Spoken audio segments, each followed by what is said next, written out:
Halo Sobat Investor, Assalamualaikum, selamat datang kembali di channel Invest Saham. Oke guys, jadi pada video kali ini kita akan membahas dan juga sharing ya terkait strategi investasi yang mungkin saja bisa bermanfaat buat teman-teman investor dan juga viewers channel Invest Saham ini. Nah, karena saya yakin ya banyak sekali teman-teman yang pegang saham-saham blue chip ya, saham-saham big banks dan masih floating loss di saham tersebut. Nah, kita akan coba bagikan dan membahas strategi yang menarik ya untuk bisa kita lakukan ya di beberapa waktu ini atau di beberapa waktu ke depan gitu guys ya, karena kita melihat memang IHSG pada hari ini juga turun dan tembus di bawah level psikologis di 7.000, closing di 6.970-an.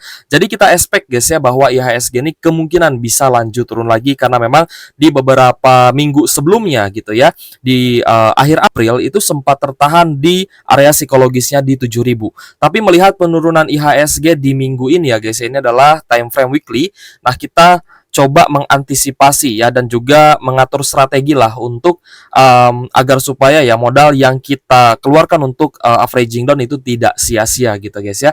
Nah, tapi sebelum lanjut, disclaimer on ya, video ini bukan ajakan jual beli saham karena keputusan investasi tetap jadi tanggung jawab pribadi masing-masing sebagai investor di pasar modal.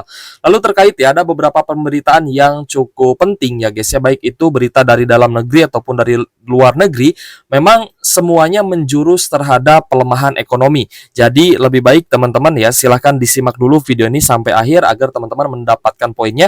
Dan terkait pemberitaan mungkin tidak akan kita baca semua guys ya, dan kita mungkin akan coba ambil intisarinya aja. Nanti teman-teman bisa follow up ya, silahkan dibaca lagi beritanya melalui media online yang memang kita kita gunakan sebagai rujukan gitu guys. Nah, yang pertama adalah indeks ekonomi ya, di mana nanti malam akan ada indeks harga PCE inti secara year on year di bulan April guys ya. Nah, indeks seperti PCE, lalu ada PPI dan juga CPI ya, baik itu dari sisi producer dan juga consumer, ini selalu dibahas secara beruntun guys ya. Dan di pertengahan Juni nanti pun itu akan akan diputuskan lagi apakah The Fed akan menahan suku bunga atau bisa perlahan-lahan memangkas suku bunganya. Nah, semua indeks ini sebenarnya menjurus terhadap keputusan The Fed ya, terkait dengan suku bunga yang masih tetap tinggi di masa-masa ini gitu guys ya. Dan kita melihat ya penekanan terhadap ekonomi juga sudah semakin terasa, di mana tingkat inflasi juga masih tinggi meskipun kemarin itu sempat turun tingkat inflasinya, tapi ternyata hal itu belum meyakinkan The Fed untuk mulai memangkas suku bunga. Makanya kemarin kita coba prediksi guys ya, dan beberapa institusi besar seperti bank-bank besar di luar negeri juga sudah mulai ya akan memangkas suku bunga, tapi di beberapa bulan ke depan ya. Tidak ada yang expect bahwa pemangkasan suku bunga atau cut rates ini di bulan Juni. Jadi kalau misalkan memang cut rates awalnya itu di Juli, berarti Juni ini kemungkinan ya akan masih ada penurunan. Nah, ini kita akan coba antisipasi guys ya. Strateginya gimana? Sebenarnya kalau misalkan kita lihat guys ya, beberapa saham ya hari ini ada yang open gap down, ada yang gap down pas closing, tapi ada juga yang gap up gitu guys ya di closing. Jadi ada yang tiba-tiba naik, ada yang tiba-tiba turun ya pas closing. Sedangkan untuk opennya memang opennya bervariasi, tapi kebanyakan sih openingnya hijau gitu ya. Seperti BRI tadi sempat hijau ya, Astra International saya lihat juga sempat hijau, dan saham-saham lain pun ya tadi yang hari ini ditutup merah seperti BNI itu tadi sebenarnya sempat naik ya. Nah, untuk perbankan ini menjadi saham-saham yang pertama kali akan rebound jika suku bunga The Fed itu perlahan-lahan sudah mulai diturunkan. Tapi mengingat tingkat inflasi yang belum turun dan belum ada ya guys ya, ibaratnya pertemuan The Fed-nya itu belum berlangsung ya, dan kita expect memang inflasinya masih belum turun, maka lebih baik kita antisipasi dengan cara wait and see gitu ya. Jadi teman-teman yang mungkin nih masih punya modal gitu guys ya, masih punya modal untuk averaging down, itu ditahan dulu aja guys, ditahan dulu. Mungkin dari gajian bulan depan ya di Juni juga saya himbau ditahan dulu sampai teman-teman melihat adanya pergerakan yang cukup bagus, baik itu dari indeks internasional ya, lalu dari inflasi, tingkat inflasi di Amerika, dan juga dari pertemuan-pertemuan The Fed seperti itu.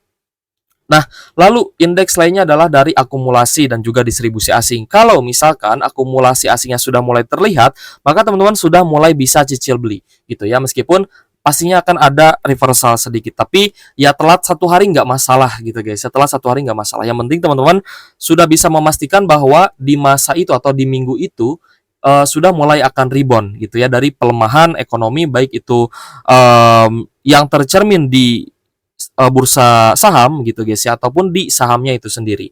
Nah, jadi lebih baik kita wait and see, itu strategi yang mungkin akan saya gunakan juga untuk di beberapa pekan ke depan gitu ya. Saya tidak akan averaging down dulu sebelum saya melihat ya beberapa hasil dari indeks yang ada di Amerika Serikat, dan semuanya itu akan merujuk terhadap suku bunga acuan The Fed seperti itu.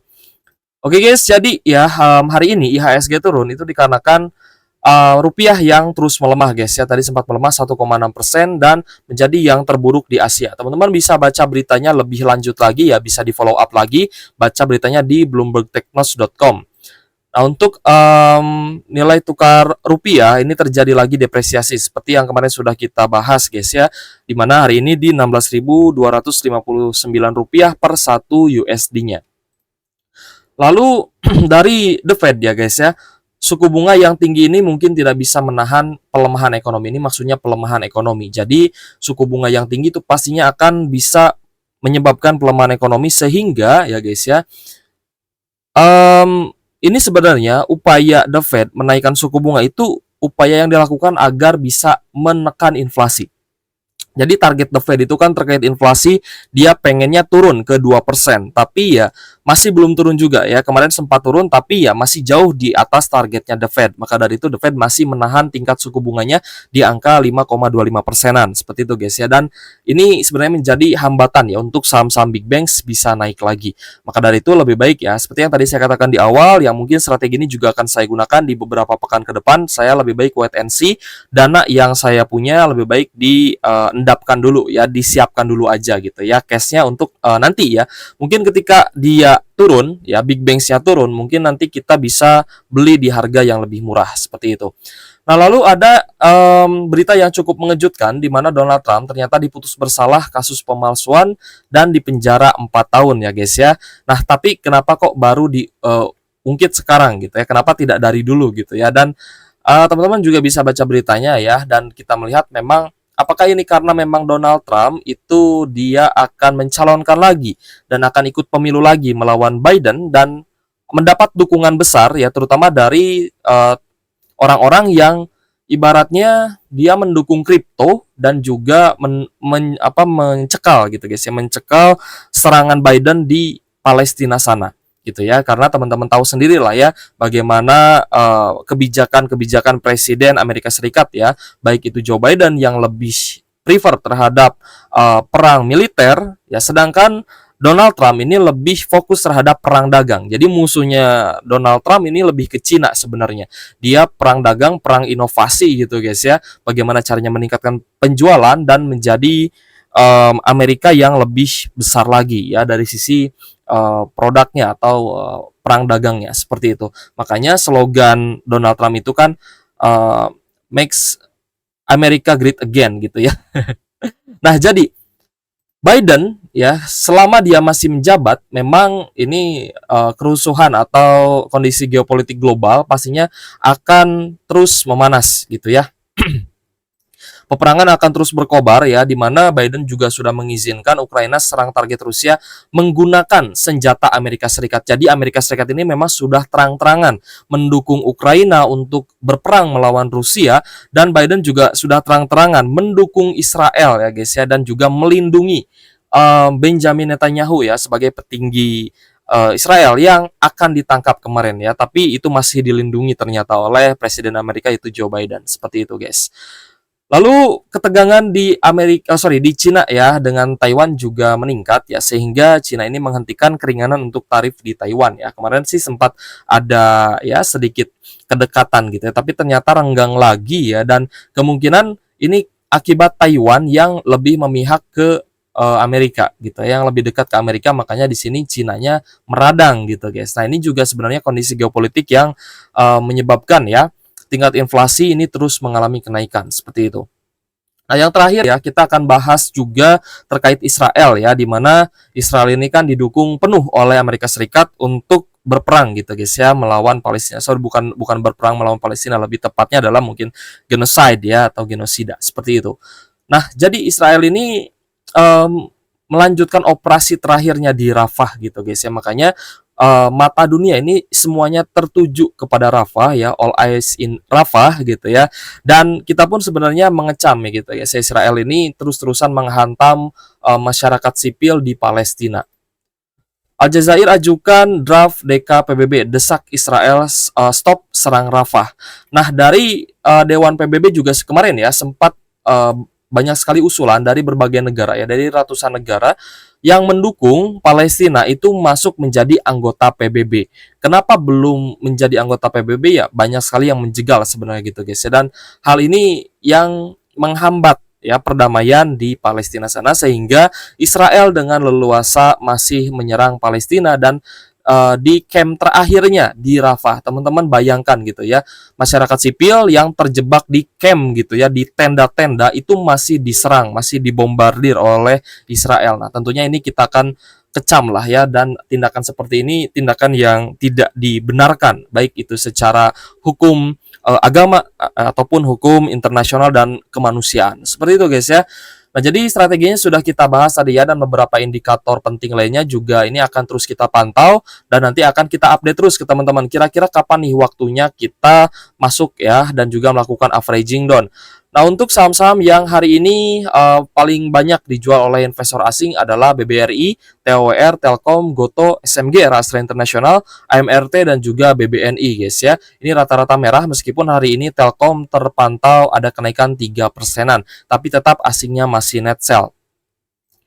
Lalu investor asing ya sudah net buy yang cukup besar, ini ada di Tepia gitu guys ya, sekitar 2,2 triliun. Lalu Aman Mineral juga masih net buy.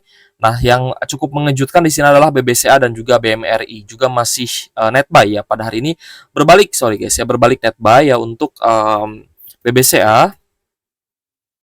BBCA hari ini mulai diakumulasi, tapi tetap hati-hati guys ya, karena ini besok ya di hari Senin masih bisa didistribusi gitu ya. Kita cek BMRI.